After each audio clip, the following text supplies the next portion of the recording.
Frères et sœurs, bonsoir. Je m'efforce de parler à voix basse parce que toute la maison dort et que je ne voudrais réveiller personne. Cela fait quelques jours que je dois enregistrer cette vidéo, mais dans la journée je ne trouve pas le temps.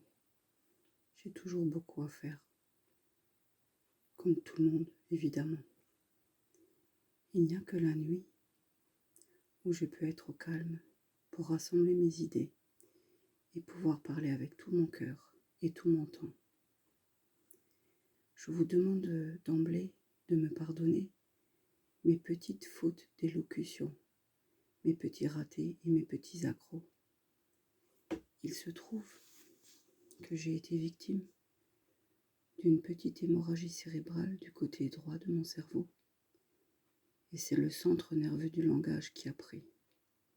Je suis suivie par une orthophoniste, j'ai fait des progrès, mais j'ai encore quelques lacunes que vous pourrez sans doute déceler dans ma façon de parler. En effet, il m'arrive parfois d'avoir un accent, parfois d'écorcher certains mots, parfois de zozoter ou de perdre le fil de mes pensées et d'avoir un blanc de chercher mes mots. Mais je fais confiance au Seigneur pour qu'il puisse m'aider à remplir ma tâche du mieux possible. Vous noterez aussi un certain essoufflement et j'ai du mal à le contenir parce que je souffre d'une pneumopathie en plus de tous mes autres problèmes de santé. Mais là n'est pas la question, je ne suis pas là pour me plaindre, je suis là pour travailler pour le Seigneur. Je voudrais parler du catholicisme. Je vais sur ma 51e année. J'ai eu un parcours de vie très compliqué. J'ai vécu des choses extraordinaires, aussi bien dans le positif que dans le négatif. Et ma vie n'a rien à envier à Paranormal Activity, un film qui date d'il y a quelques années et qui relate des phénomènes paranormaux. Film que j'ai d'ailleurs regardé lorsque j'étais plus jeune et que je n'avais pas encore la foi. Bien évidemment, aujourd'hui, je ne regarde plus ce genre de film. Toujours est-il, c'est que ma vie a été très particulière. Issue d'une famille de religion mixte, on va dire catholique protestant, mes parents n'avaient pas trouvé de terrain d'entente pour choisir de quelle religion je serais. Alors ils ont décidé de ne pas me faire baptiser. J'ai donc grandi toute ma vie sans avoir de notion de Dieu, sans avoir appris quoi que ce soit sur les choses du ciel, sur le péché, sur la rédemption, sur la vie éternelle. Je ne connaissais rien. Donc évidemment, j'ai grandi petit à petit loin de Dieu. Et évidemment, j'ai eu une vie très compliquée. Je suis tombée très vite malade et je me suis retrouvée du jour au lendemain où j'avais plus rien. J'avais plus ma santé, j'avais plus d'entreprise puisque j'ai dû fermer étant donné que je ne pouvais plus travailler. J'ai dû rendre ma voiture. Mon mari et moi, c'était compliqué, donc nous avons divorcé. Mes amis m'ont tourné le dos. Bref, vous l'aurez compris, je suis passée par ce qu'on appelle le brisement. En l'espace de quelques mois, je me suis retrouvée avec plus rien. Plus de mari, plus d'amis, plus d'entreprise, plus de travail, plus d'argent, plus de but dans ma vie. Et par-dessus le marché, je suis tombée très très très malade. Et je pensais vraiment que je ne me sortirais pas de tout ça. Mais il y avait toujours quelque chose dans mon cœur qui me disait « Bats-toi, bats-toi. Il faut que tu trouves le sens de ta vie. » J'ai pas eu à chercher très longtemps. Dieu s'est manifesté à moi de façon spectaculaire, à plus d'une reprise. J'ai ignoré son appel 1 fois, 2 fois, 3 fois, 5 fois. Et un jour, ça a été si fort, si spectaculaire, que je ne pouvais plus nier l'évidence. Il fallait bien que j'admette que Dieu existe. Je suis allée voir un prêtre, je lui ai expliqué ma vie. Il m'a tout de suite dit que j'avais vraiment besoin de délivrance et qu'il fallait que j'entame une procédure, ce qu'on appelle un catéchuménat pour me faire baptiser. Je me suis donc inscrite à mon catéchuménat en 2012 et j'ai eu 2 ans de formation basique en théologie, ce qu'on appelle le catéchisme. J'ai appris beaucoup de choses pendant ces 2 ans. J'ai partagé des choses incroyables avec beaucoup de personnes adorables. Et je me suis donc laissée baptiser en 2014 à la veillée pascale. J'avais 40 ans. Puis j'ai intégré l'équipe de préparation au baptême et je recevais les parents 1 fois ou 2 fois par mois pour les former, leur apprendre l'engagement qu'ils prenaient pour leur bébé et à quel point il était important pour l'enfant qu'il grandisse en entendant parler de Jésus. Puis un jour, j'ai rencontré une personne qui m'a montré certaines choses sur le catholicisme. Alors, je ne doute pas que cette personne était de bonne volonté et qu'elle pensait vraiment bien faire.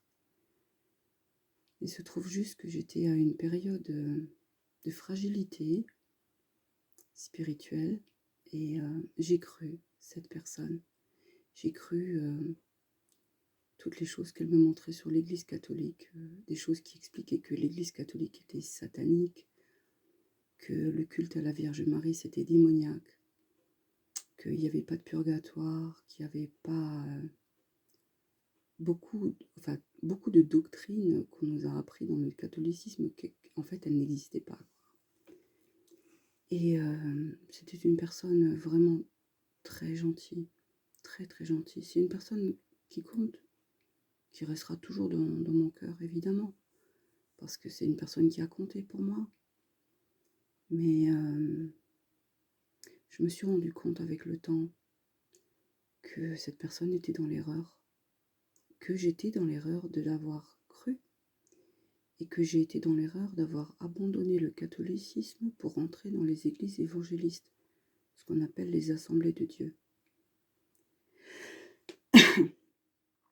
Je suis donc rentrée dans les assemblées de Dieu vers 2017 et au début je m'y sentais bien parce qu'il y avait une ambiance chaleureuse. Il faut dire aussi que ces églises modernes sont très à l'aise avec l'outil informatique et qu'elles sont donc présentes partout, sur tous les réseaux, qu'elles ont une sorte de modernisme qui manque, que je croyais manquer à l'Église catholique, parce qu'aujourd'hui je me rends compte que ce n'est pas du tout du modernisme, et que le modernisme n'a pas forcément nécessairement sa place dans la foi, je dirais même pas du tout, en vrai dire. Et donc, oui, l'ambiance était chaleureuse. C'était tout de suite mon frère, ma sœur, oh je t'aime, tu es formidable, oh, tu es quelqu'un d'exceptionnel. Et puis beaucoup de prédications de pasteurs qui prophétisaient sur votre vie. Dieu lui donnait des informations, tu vas faire ci, tu vas faire ça. Ça avait l'air très attrayant. Et le temps est passé, 1 an, 2 ans, 3 ans. Et je me sentais vide. Vide à l'intérieur. J'avais l'impression que ma vie n'avait pas vraiment le sens que je lui avais trouvé lorsque j'avais trouvé la foi la première fois. Enfin, trouver la foi est un grand mot, je dirais plutôt lorsque le Seigneur est venu me chercher la première fois. Et j'ai commencé à réfléchir et je disais, Seigneur, il y a quelque chose qui ne va pas. J'écoute des prédications de pasteurs, beaucoup de grands pasteurs, des pasteurs très connus, qui ont une énorme influence, beaucoup de présence sur les réseaux, qui ont une bonne réputation, qui sont, semble-t-il, sans histoire. J'écoutais des prédications tous les jours, je priais plusieurs heures par jour, parce que je passe à peu près 1 heure, 1 heure et demie au téléphone avec ma sœur pour prier, pour toutes les personnes qui ont besoin de prière. Mais je priais aussi encore seule. Et pourtant, il y avait un vide dans mon cœur, une espèce de sentiment d'incomplétude. Et je ne comprenais pas pourquoi. Et je disais, Seigneur, s'il y a quelque chose dans ma vie qui ne va pas, montre-le-moi. Alors très vite, j'ai commencé à ressentir que j'avais des zones d'ombre, des péchés qui n'étaient pas encore entièrement confessés. Alors je me mettais à genoux devant mon lit et je priais, je demandais pardon à Dieu pour mes péchés. Et pourtant, malgré ma repentance sincère et profonde, je ne ressentais pas forcément ce cœur léger. Je ressentais toujours ce vide. Je savais que j'étais chrétienne, je savais que j'étais sauvée, je sais que j'aime le Seigneur de tout mon cœur. Je sais aussi que je suis venue au monde pour le servir. Et j'avais l'impression de le servir, mais il y avait quelque chose qui n'allait pas. Alors je suppliais encore et encore et encore. Et un jour, il s'est passé quelque chose d'extraordinaire. J'ai ma grand-mère qui a été hospitalisée pour une fracture du col du fémur. Elle a donc été opérée, l'opération s'est bien déroulée, mais lorsqu'elle s'est réveillée, elle m'a dit que Jésus était venu la chercher et qu'il lui avait montré sa maison au ciel. Je dois préciser que ma grand-mère était baptiste, c'est-à-dire une branche de l'évangélisme. Oui, parce que à partir du protestantisme, il y a eu énormément de divisions en petites églises, hein. Je dirais ça, des petites églisettes, on va dire. Et donc ma grand-mère m'a dit que Jésus l'avait emmenée dans sa maison au ciel et qu'il y avait 3 niveaux et qu'elle avait parlé avec ses parents et puis 2 de ses sœurs. Et là, elle me dit, Sandra, au paradis, il y a plein de prêtres. Alors je dis, mais tu veux dire des pasteurs? Elle me dit, non, des prêtres. Alors ça m'a interpellée. Quelque temps après, j'ai ma cousine qui était au tout début, qui était vraiment pas convertie. Et à force de lui parler de Jésus, j'ai fini par réussir à ouvrir son cœur et elle s'est tournée vers Dieu. Et elle m'a donc demandé si elle pouvait se faire baptiser. Je lui ai dit oui, j'ai dit je peux te le faire moi ou un pasteur peut te le faire. Elle m'a dit ok, ça marche, on verra ça, on va trouver comment dire, on va trouver une date et puis un créneau pour le faire. Et puis quelques jours plus tard, elle me téléphone, elle me dit Sandra, il faut que je te dise quelque chose. Je dis oui. Elle me dit j'ai fait un cauchemar terrible. Je dis hein, ben raconte. Et là elle me dit j'ai rêvé que j'étais assise sur un lit et que tu étais là et que tu me parlais mais je te voyais pas et tu avais une voix assez dure. Et elle a dit à un moment donné je t'ai vu et tu avais le visage comme dans le film de l'exorcisme. Et derrière toi, il y avait le diable. Elle a dit, j'ai vu des grandes cornes et un corps tout rouge comme ça. Et dans ce cauchemar, tu me disais, mais viens, fais-le comme ça, mets-toi là et écoute et tout. Et c'est un rêve qui m'a vraiment traumatisée parce que moi, je ne suis pas quelqu'un de méchant. Je suis une pécheresse, comme tout le monde. Je ne serai jamais parfaite. J'essaye de faire de mon mieux pour ne plus pécher, mais ça peut m'arriver aussi de temps en temps de me mettre en colère ou de craquer sur un morceau de chocolat ou d'avoir une pensée qui est peut-être pas forcément adéquate. Ça peut arriver à tout le monde. Mais je ne suis pas quelqu'un de méchant. Et je sais que je n'appartiens pas au diable. Mais je crois que le Seigneur s'est servi de ma cousine pour qu'elle me transmette un message. Et alors là, j'ai parlé au Seigneur. Je dis, Seigneur, c'est quand même bizarre, ces 2 rêves. Je dis, qu'est-ce que tu veux me dire? Et dans mon cœur, j'ai entendu vraiment dans mon cœur, parce que c'est pas une voix qu'on entend dans les oreilles, c'est quelque chose qu'on ressent dans le cœur, mais c'est comme une voix qui me disait que les églises dans lesquelles j'étais, elles n'étaient pas de lui. Alors j'ai commencé à prier, à prier, à prier, à jeûner et à demander. Je disais, Seigneur, aide-moi. Et petit à petit, il m'a montré des choses. Et bizarrement, quand je recevais ces choses, j'osais pas en parler parce que je me suis dit: «J'ai que des amis évangélistes, des frères et sœurs qui ne comprendraient pas, ce qu'il m'arrive. Ils penseraient que je serais rétrograde et que je suis en train de chuter, que je serais dans ce qu'on appelle, une puissance d'égarement». Donc je n'en parlais pas. Mais pourtant, j'avais un bon contact avec ma sœur à qui je m'adresse souvent quand j'ai un souci et j'osais pas lui en parler. Je disais: «Seigneur, si je dis à ma sœur que je veux retourner dans le catholicisme, elle va penser que j'ai perdu la raison et elle va me tourner le dos. Et c'est quelqu'un que j'aime énormément. Je voulais pas la perdre». Et le Seigneur m'a dit clairement dans mon cœur, il m'a dit: «Parle-lui-en, elle comprendra». Et en fait, je lui en ai parlé. Et j'étais tellement émue ce jour-là que j'en pleurais.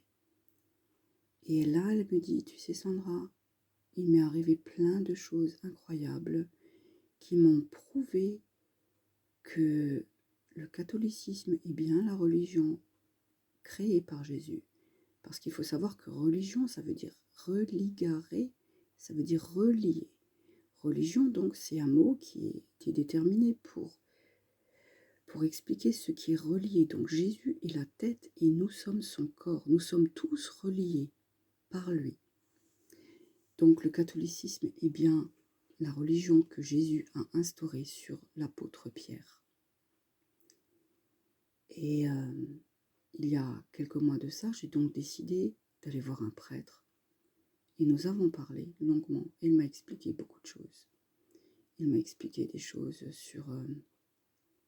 sur Marie, sur les archanges, sur l'importance des sacrements de l'Église catholique, la nécessité absolue pour un enfant de Dieu de communier au corps du Christ le plus souvent possible pour que Jésus vive en nous comme il l'a instauré lors de la Sainte Seine.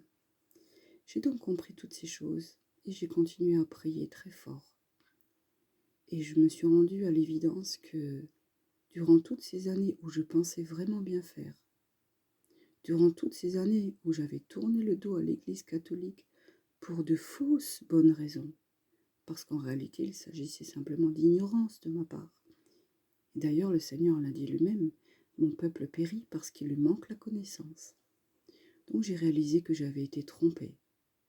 Alors attention, je ne dis pas que mes frères et sœurs évangélistes sont des personnes qui essayent de tromper leur monde, pas du tout, puisqu'ils sont eux-mêmes victimes de fausses doctrines, de faux enseignements, de faux pasteurs, et qu'ils pensent, eux, avoir trouvé la vérité.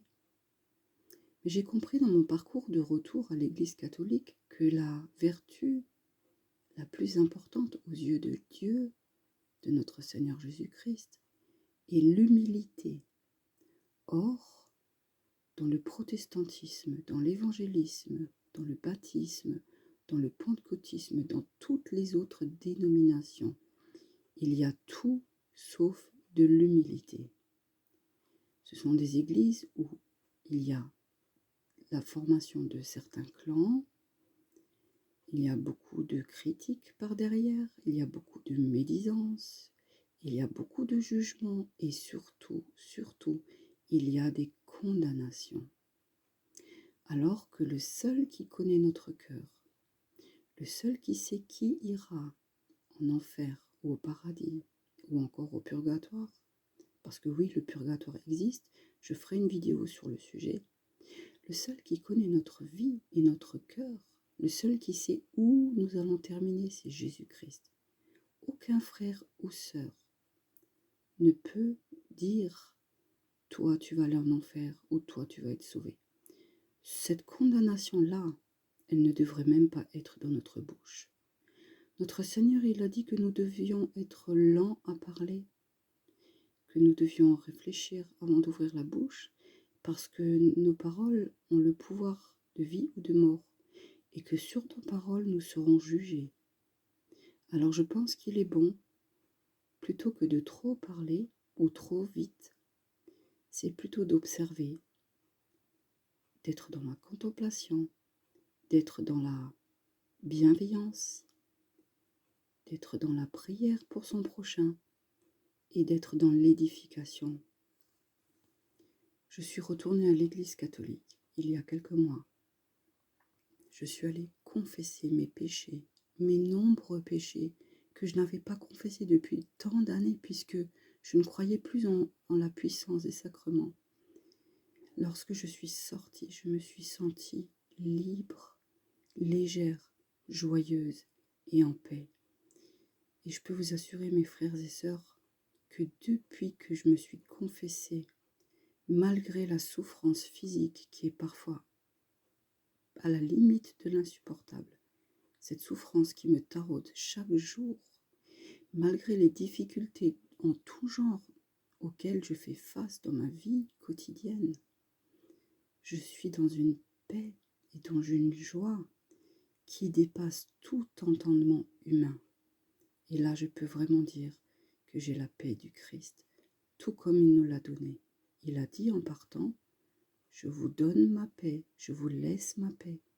Je ne vous donne pas comme le monde donne. Croyez en moi, croyez en Dieu, et que votre cœur ne se trouble point. » Depuis que je me suis confessée, je vais plusieurs fois par semaine à l'église.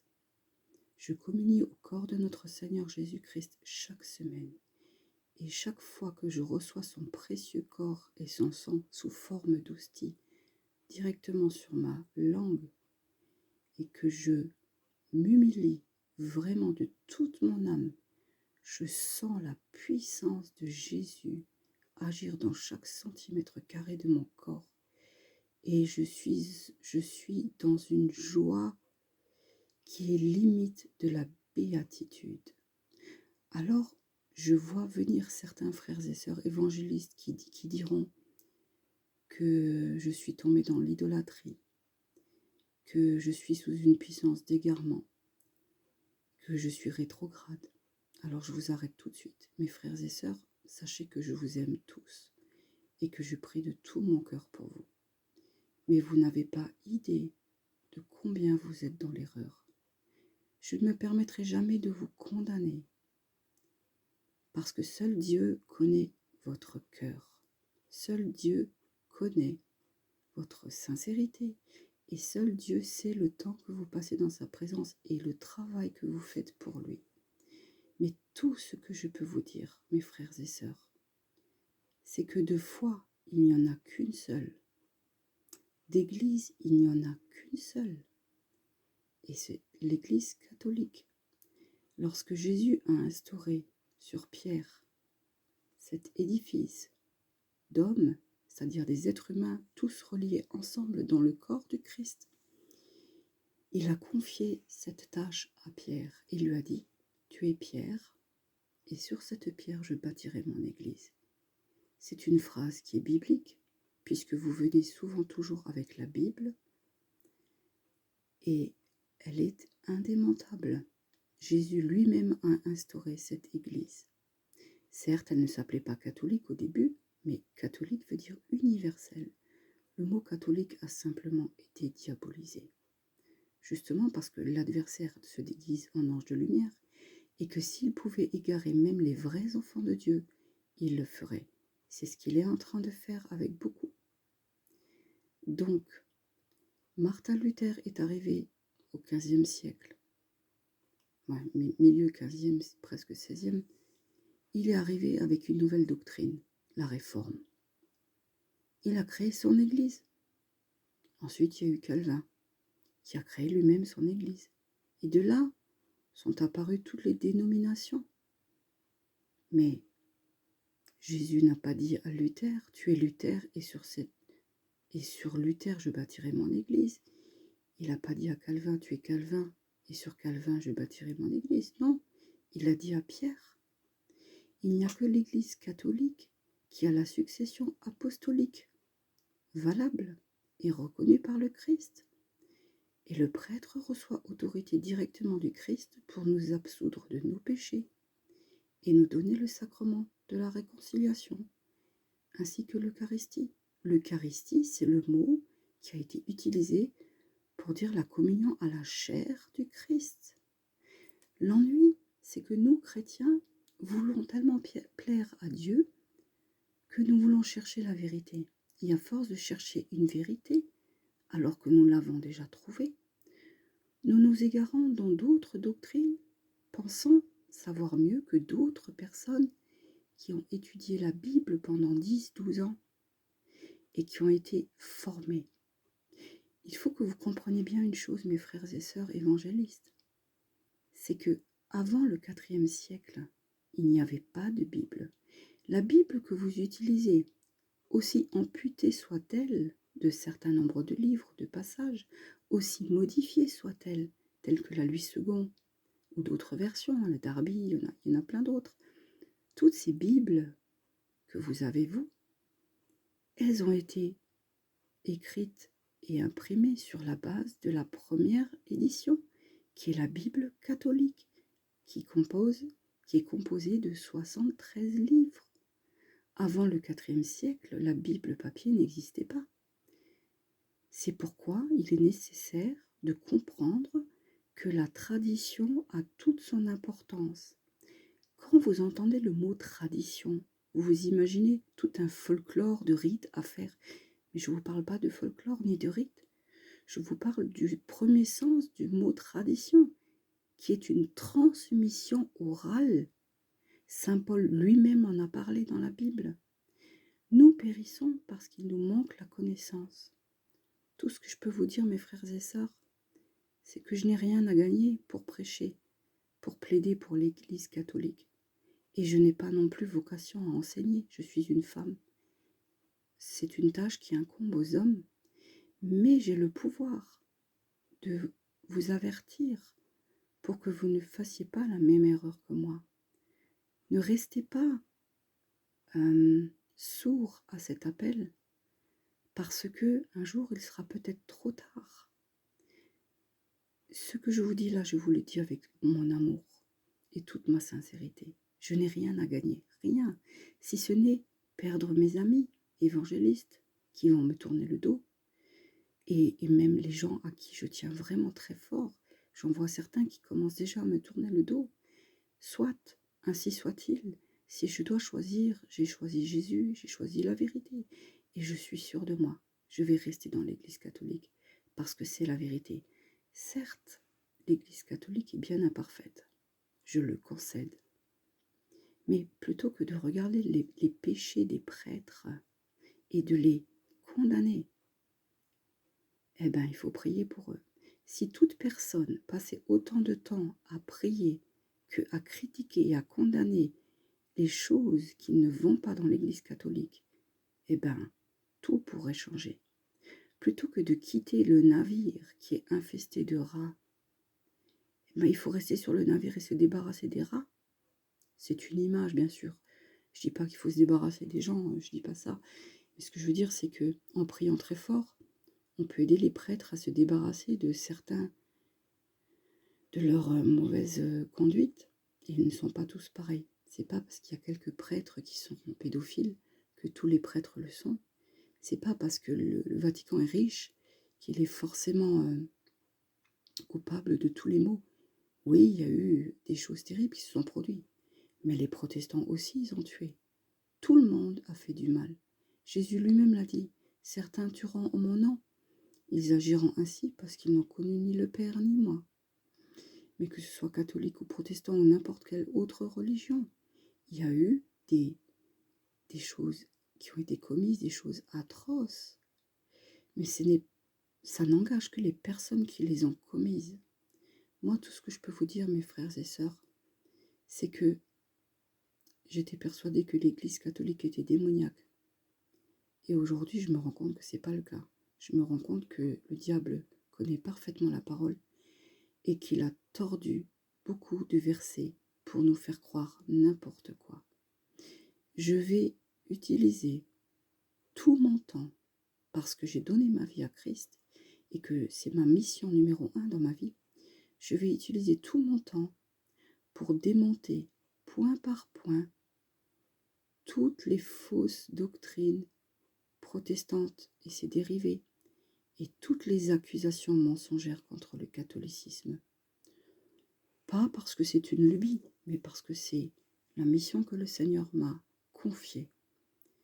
Alors, si je dois perdre tous mes amis, si je dois perdre tous les gens qui tenaient à moi, si les gens qui disaient m'aimer me tournent le dos pour ce que je vais faire, c'est qu'elles ne m'aimaient pas vraiment. Et dans ce cas-là, je m'en remettrai très rapidement, puisque j'ai Seigneur Jésus dans mon cœur, dans mon âme et dans ma vie, et qu'au final, si j'ai lui, j'ai tout.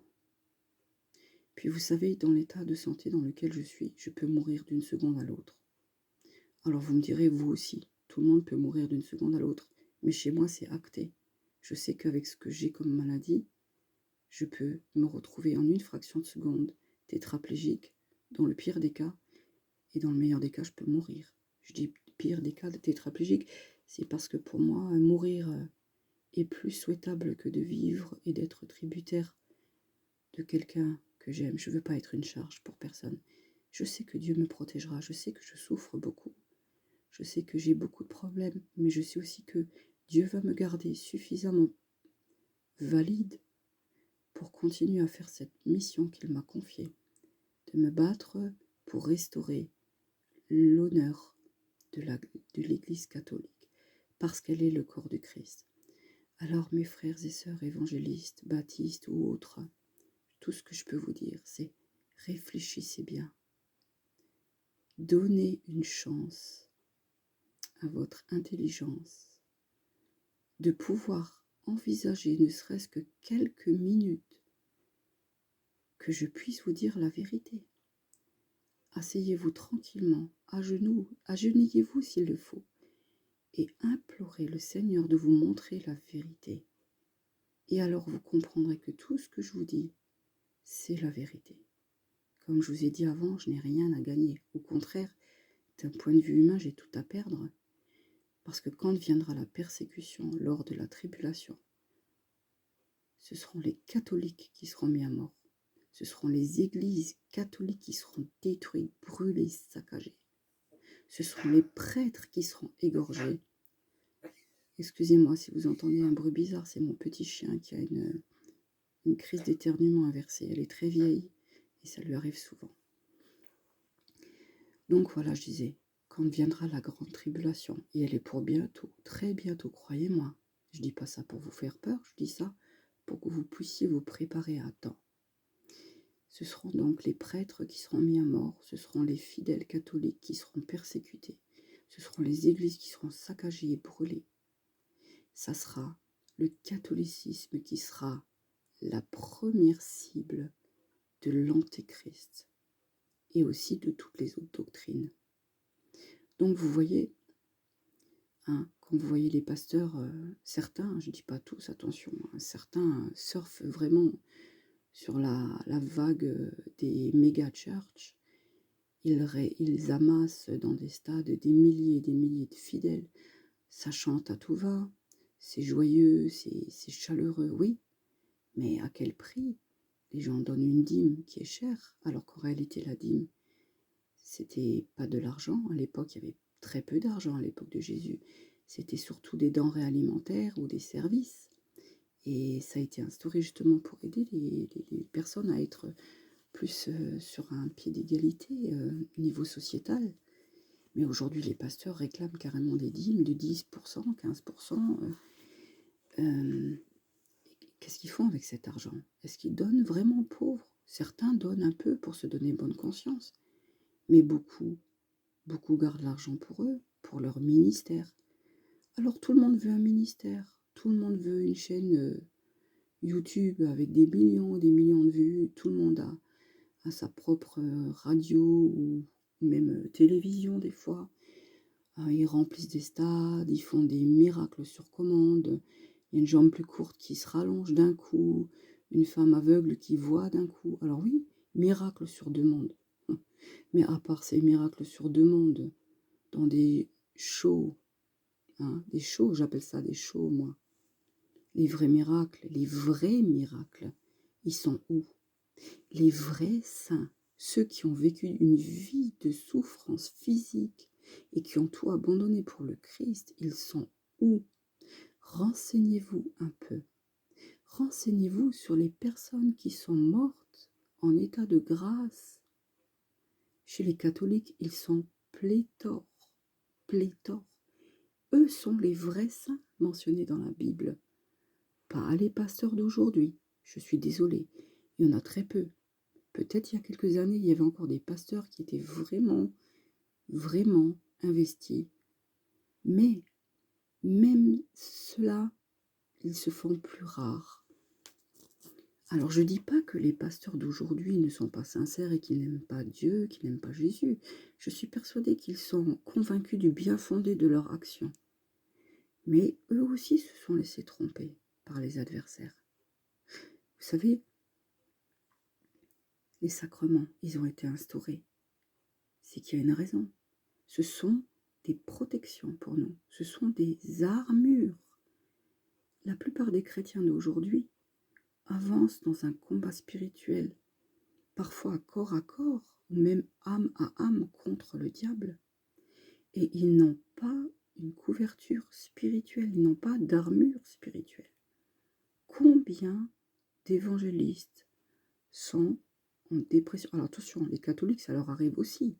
Je parle maintenant des catholiques tièdes, hein, parce qu'un catholique fervent qui prend ses sacrements, qui prie tous les jours et qui donne sa vie pour les autres, il n'a pas besoin d'antidépresseurs. Il n'est pas interné, il n'a pas de graves problèmes psychiatriques. Combien de personnes je vois dans mon entourage, je ne parle pas des gens de ma famille, je parle des connaissances, qui sont dans des assemblées de Dieu et qui ont des problèmes de santé psychique, qui sont sous antidépresseurs, sous anxiolytiques, qui consomment de la drogue ou qui boivent de l'alcool ou qui retombent de façon récurrente dans leurs péchés, qui écoutent des musiques du monde, qui ont des paroles terribles, qui ne sont pas à la gloire de Dieu, ou qui passent des heures à jouer à des jeux vidéo, ça même à 30, 40, 50 ans. Combien j'en vois qui mélangent le sale et le propre, combien j'en vois qui vont au culte le dimanche matin et qui ensuite vont forniquer. Je dis pas ça pour les condamner, je dis ça pour leur ouvrir l'esprit. Jésus il a dit, celui qui vient à moi ne pêche plus. Ça ne veut pas dire que nous ne sommes plus des pécheurs, ça veut dire que nous sommes sauvés par grâce. Mais qu'est-ce donc que la grâce ? Si vous cherchez à comprendre, la grâce est un autre mot, une autre appellation pour l'Esprit Saint. Quand on reçoit l'Esprit Saint, le péché nous horripile. Nous n'avons plus envie de pécher. Nous avons juste envie d'une chose, c'est de la propreté, de la pureté. Ça ne veut pas dire que nous ne péchons plus. Ça veut dire que nous n'avons plus envie de pécher. Et parce que nous n'avons plus envie de pécher, parce que nous détestons le péché, l'Esprit Saint nous donne sa force pour résister au mal. Et alors le péché n'est plus une habitude de vie, mais un accident très ponctuel pour lequel on va se confesser parce qu'on est dans un repentir sincère, dans une démarche de cœur à cœur avec Jésus, en lui disant « Seigneur, pardon, parce que j'ai péché, je t'ai offensé, et je sais que le péché te déplaît. » Et alors, il nous faut de l'humilité et du courage pour aller confesser ses secrets les plus intimes à un prêtre qui est un homme, mais qui a reçu de la part de notre Seigneur Jésus-Christ le pouvoir d'absoudre nos péchés, tel que Jésus l'a dit à ses apôtres. Là où vous remettrez les péchés, ils seront remis. Et ceux à qui vous les maintiendrez, ils seront maintenus. Les prêtres ont un sacerdoce et ils ont reçu directement de Jésus-Christ le pouvoir de remettre les péchés et de demander la transsubstantation de la chair et du sang de notre Seigneur dans le petit hostie. Alors il y en a, ils vont dire, oui, l'hostie, c'est diabolique, c'est pas biblique, c'est pas marqué dans la Bible, c'était du pain. Ah, d'accord. Mais quelle importance que ce soit un hostie ou du pain. Ce que ça représente, c'est bien le corps du Christ. Si les hosties ont été faites, c'était tout simplement pour un souci logistique, parce qu'à l'époque, il y avait tellement de fidèles dans les églises catholiques que ça aurait été difficilement réalisable de faire venir autant de miches de pain pour, pour tout le monde. Donc ça a été compressé sous une forme qui représente le pain. Mais lors des paroles de consécration à notre Seigneur Jésus-Christ, c'est Dieu lui-même, c'est Jésus-Christ lui-même qui passe par le prêtre pour transformer cette hostie en corps et en sang. D'autres vont me dire, oui, mais l'hostie, il n'y a pas le vin avec. Mais en l'hostie, il demande à la fois la transsubstantation du corps et du sang, pour que chaque fidèle, quand il reçoive l'hostie sur la langue, il est vraiment la chair et le sang du Christ. Moi, je vous le jure, devant Dieu, ce que je vous dis, c'est la vérité. Et je ne me permettrai jamais de jurer devant notre Seigneur pour quelque chose qui n'est pas vrai, parce que je sais où peut aller mon âme. J'ai parfaitement conscience de ce qui se passe après la mort, pour l'avoir expérimenté de façon mystique il y a quelques années. J'ai vu l'enfer et j'ai vu le paradis. J'y étais avec mon esprit. Donc je ne me permettrai jamais de jurer devant le Seigneur pour quelque chose qui ne serait pas vrai. J'ai expérimenté ça quand j'ai pris l'Eucharistie avec tout mon amour pour le Seigneur et toute ma joie de le recevoir. J'ai eu le goût du sang dans la bouche. Et ça, mes frères et sœurs, je vous le promets solennellement, c'est la vérité. Jamais je ne mentirai sur des choses comme ça, parce que ça serait très grave. J'ai eu le goût du sang dans la bouche. Et à ce moment-là, j'ai su que je prenais vraiment le corps et le sang de notre Seigneur Jésus-Christ. Voilà, c'était pas un plaidoyer ce que je vous ai fait, c'était une confession de mon âme envers la vôtre, un cri au secours, d'amour pour vous, parce que je vous aime. Si je prends du temps chaque jour à faire des vidéos, à travailler pour le Seigneur, c'est parce que je vous aime. Je vous aime suffisamment, même si je ne vous connais pas, je vous aime suffisamment pour prendre tout ce temps et vous montrer ce que le Seigneur m'a montré à moi. Jésus a dit, tu aimeras ton Dieu de toute ton âme, de tout ton cœur, de tout ton esprit. Et le deuxième commandement, il est aussi important que le premier, c'est tu aimeras ton prochain comme toi-même. Alors par cette vidéo, je fais pour vous, mes frères et sœurs, ce que je voudrais que quelqu'un fasse pour moi s'il savait. Maintenant que je sais la vérité, je ne pourrai plus jamais me taire. Même si vous me tournez le dos, même si vous pensez que je suis dans l'erreur, ce que j'ai fait aujourd'hui, c'est une graine que le Seigneur m'a demandé de planter dans votre esprit.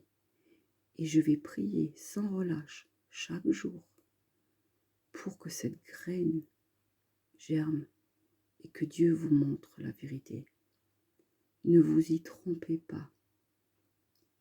Le jugement arrive bientôt parce que nous allons à la tribulation, à la grande tribulation. Tout va se jouer les prochaines années. Si vous n'êtes pas prêt spirituellement, vous allez être dévoré par le diable. Je ne dis pas ça pour vous faire peur, je dis ça pour vous ouvrir les yeux. On ne peut plus se permettre de vivre dans la compromission. On ne peut plus se permettre d'avoir une foi légère. On doit combattre. Dieu, Jésus est en train de lever son armée. Ces soldats qui sont pour le moment encore cachés en Christ. Et ces soldats, ils ne vont pas combattre avec des épées, mais ils vont combattre avec la vérité. Et ce combat que je mène, je fais partie de ces enfants-là, sans aucune prétention, sans aucune vanité, parce qu'il n'y a en moi plus aucune once d'orgueil ou d'ego. Tout ce que je fais, je le fais pour le Seigneur, et par amour pour lui, et par amour pour vous. La grande tribulation est sur le point de commencer.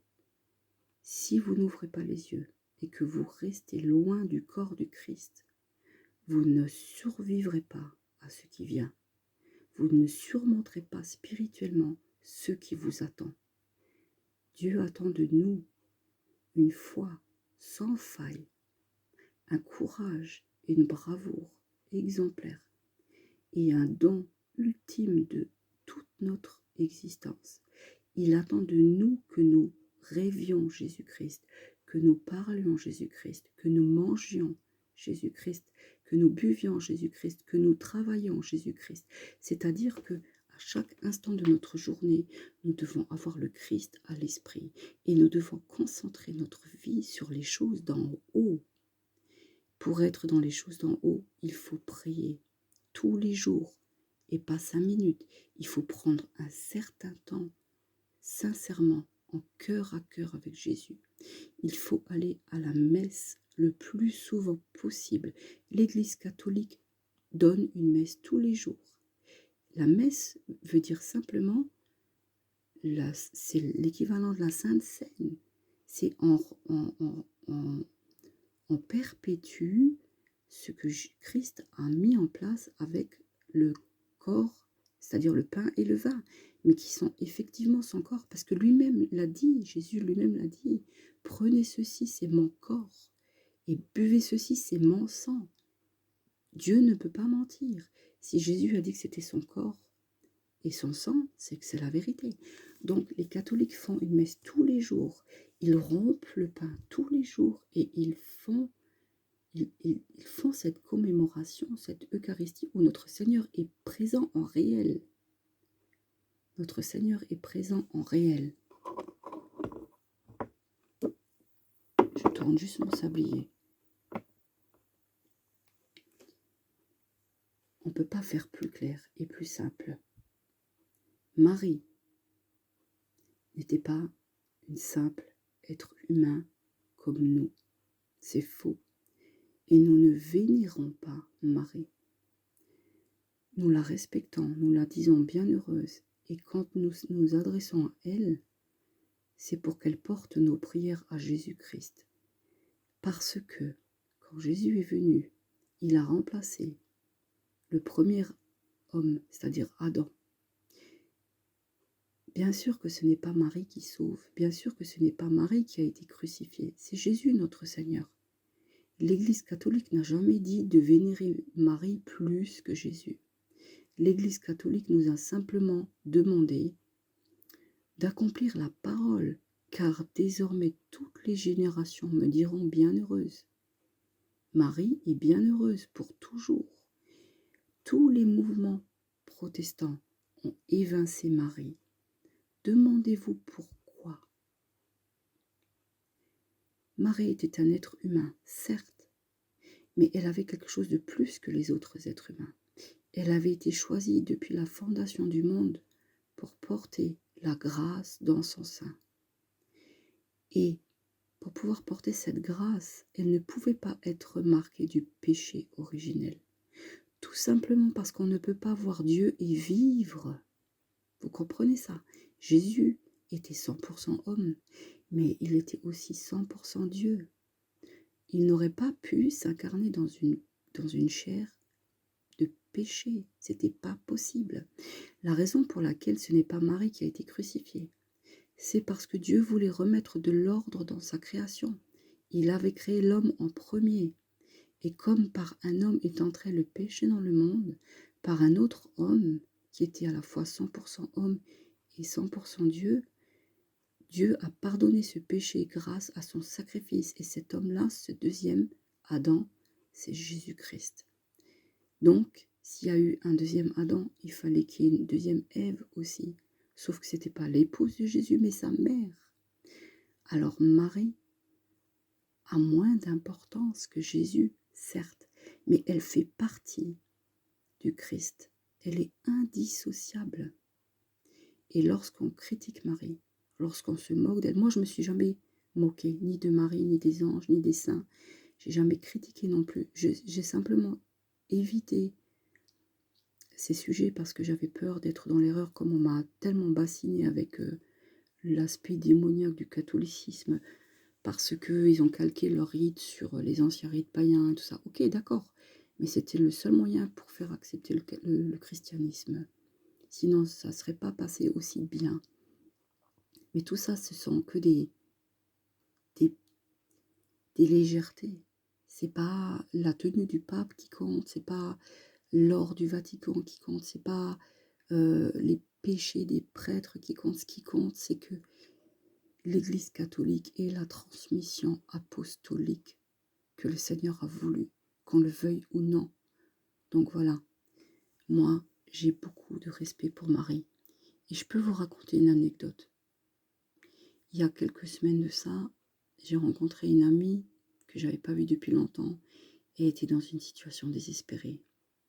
Son conjoint voulait la quitter après presque 18 ans de vie commune et 2 enfants.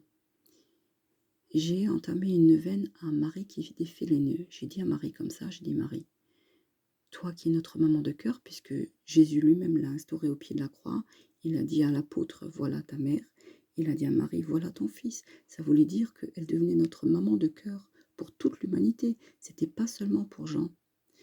Donc j'ai fait une neuvaine, c'est-à-dire une neuvaine c'est 9 jours, et le chapelet, je ferai une vidéo un jour sur le chapelet, je vous expliquerai que ce n'est pas du tout un gris-gris comme certains ont pu le dire. C'est une arme puissante, vraiment une arme de combat spirituel qui nous donne du temps de présence dans l'intimité avec Jésus et Marie. Donc j'ai fait cette neuvaine à Marie qui défait les nœuds. Et 2 jours après avoir fini cette neuvaine, elle m'appelle pour me dire que tout s'est arrangé.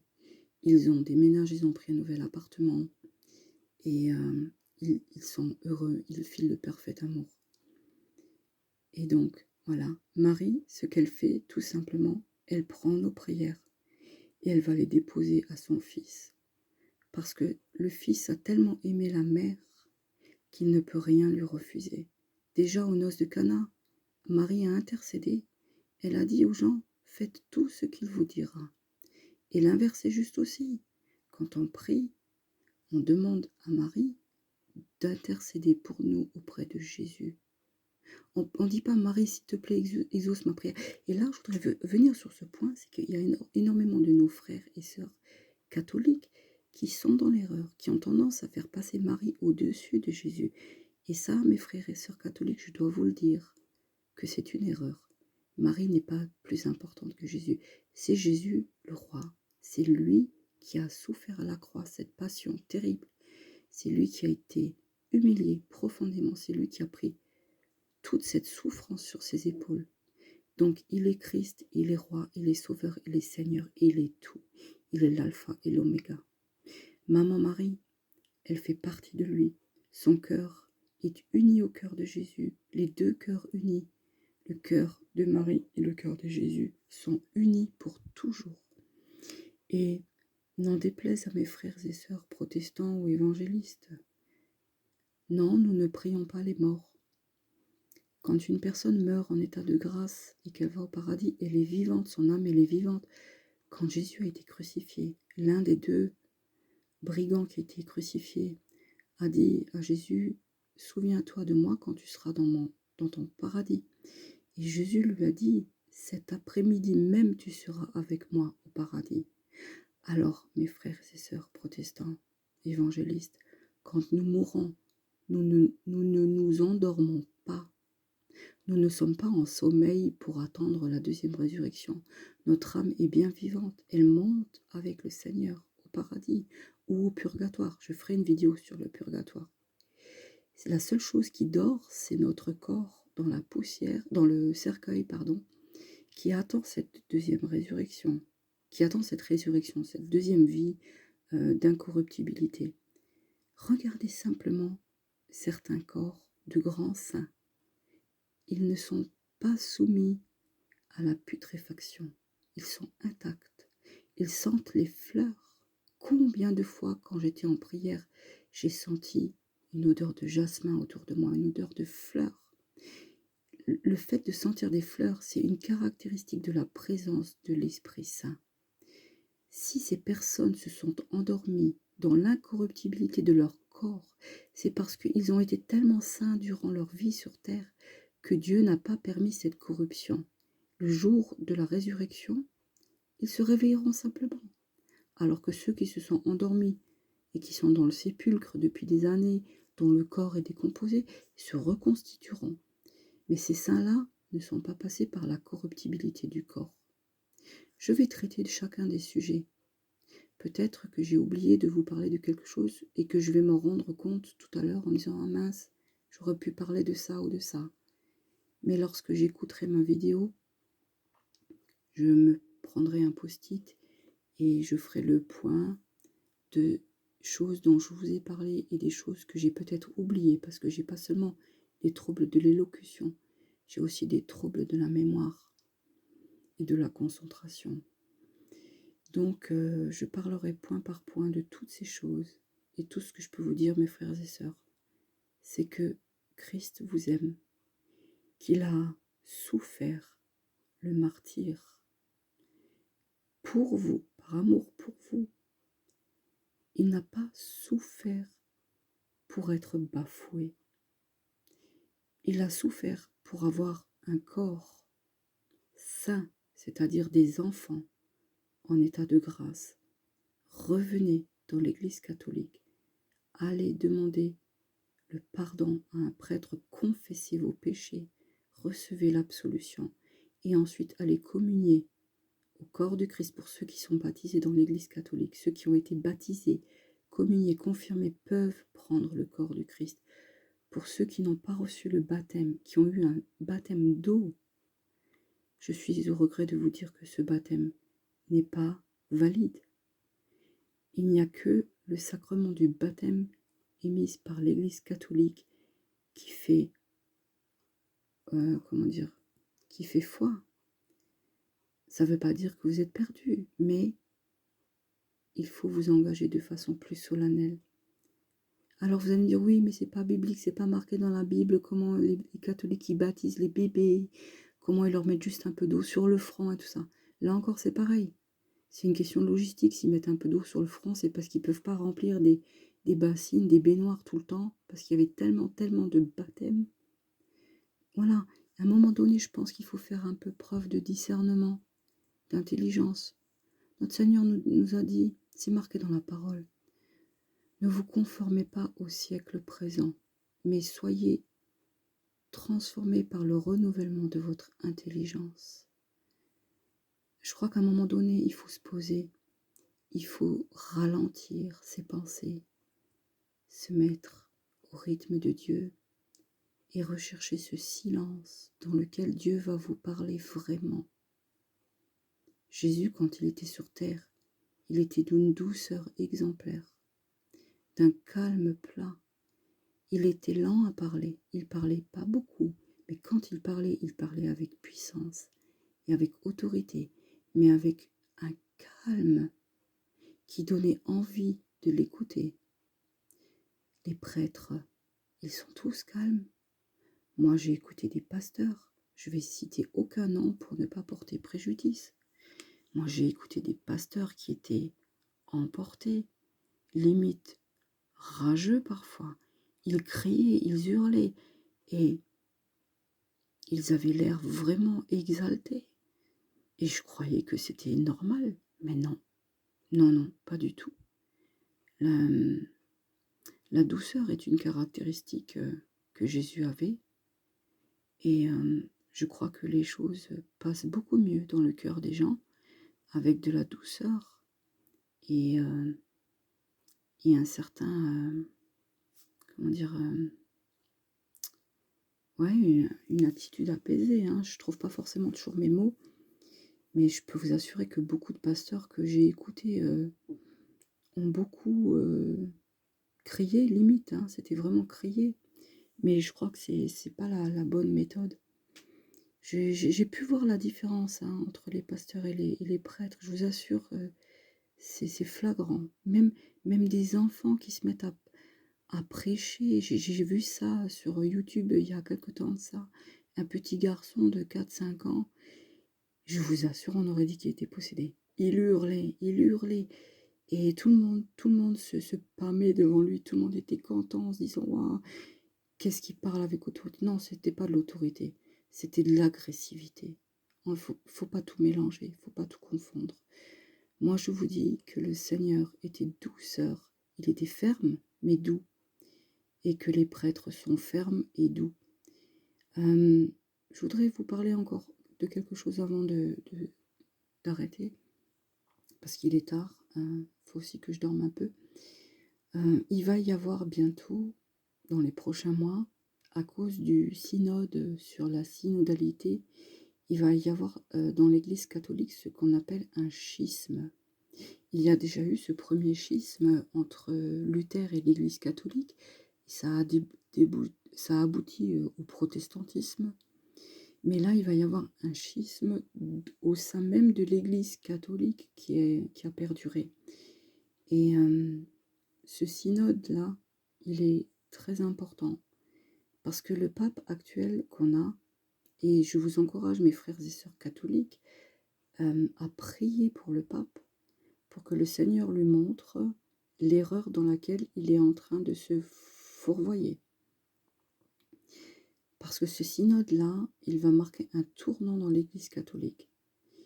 Il y aura dans quelque temps ce schisme qui fera qu'ils vont changer les paroles de la consécration de l'Eucharistie.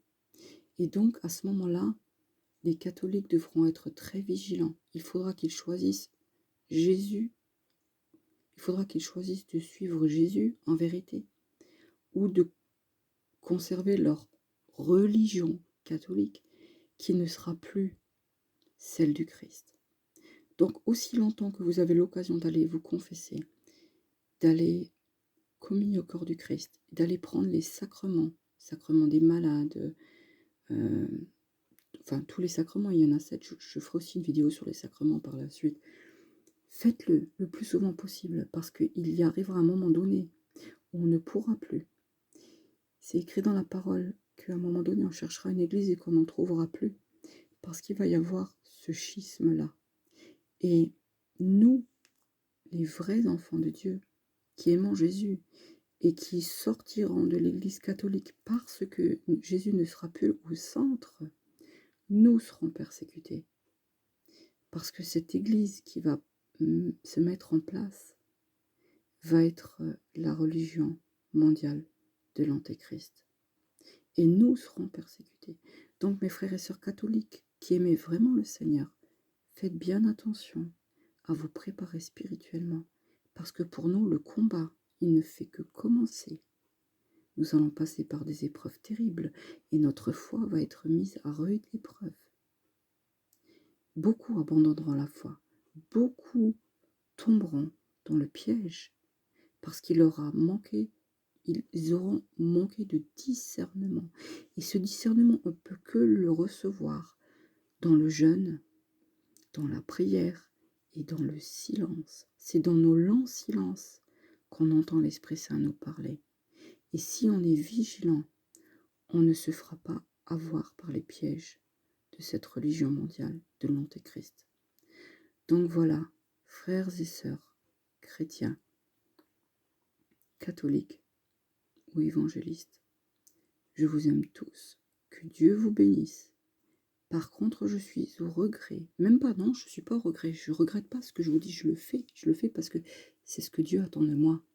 Je suis dans l'obligation de vous dire que si vous ne revenez pas dans l'Église catholique, ne serait-ce que pour 6 mois ou 1 an, le temps que ça va encore durer, jusqu'à ce qu'ils détruisent tout, en fait, si vous ne revenez pas, vous ne faites pas partie du corps du Christ. Il y a une parabole avec les vierges folles et les vierges sages. À l'heure actuelle, les évangélistes et les protestants pensent que les vierges folles sont les catholiques. Mais en réalité, les vierges sages sont les catholiques. Et quand je dis les catholiques, je parle des vrais catholiques, pas de ceux qui vont à la messe le dimanche matin pour faire selon la tradition familiale et que quand elles sortent, elles ont des langues de vipère. Non, non, je parle des vrais catholiques, ceux qui aiment Dieu et qui aiment leur prochain et qui sont investis d'une mission ici sur terre. Nous sommes les vierges sages qui, mettant de l'huile dans nos lampes, nous nous préparons avec les sacrements, nous nous mettons sous la grâce de Dieu et nous combattons à genoux, chapelet à la main, parce que le chapelet permet de passer du temps dans la prière. Je vous expliquerai toutes choses. Ensuite, c'est entre vous et Dieu. Si vous pensez que tout ce que je vous raconte, ce sont des fadaises. Libre à vous, mais moi j'aurais rempli ma mission.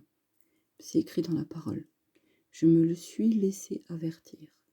Et parce que je me suis laissé avertir, je ne serai pas responsable de leur sang. Donc, frères et sœurs, je suis quitte de votre âme, je suis quitte de votre sang. Parce que quand vous aurez écouté mes paroles,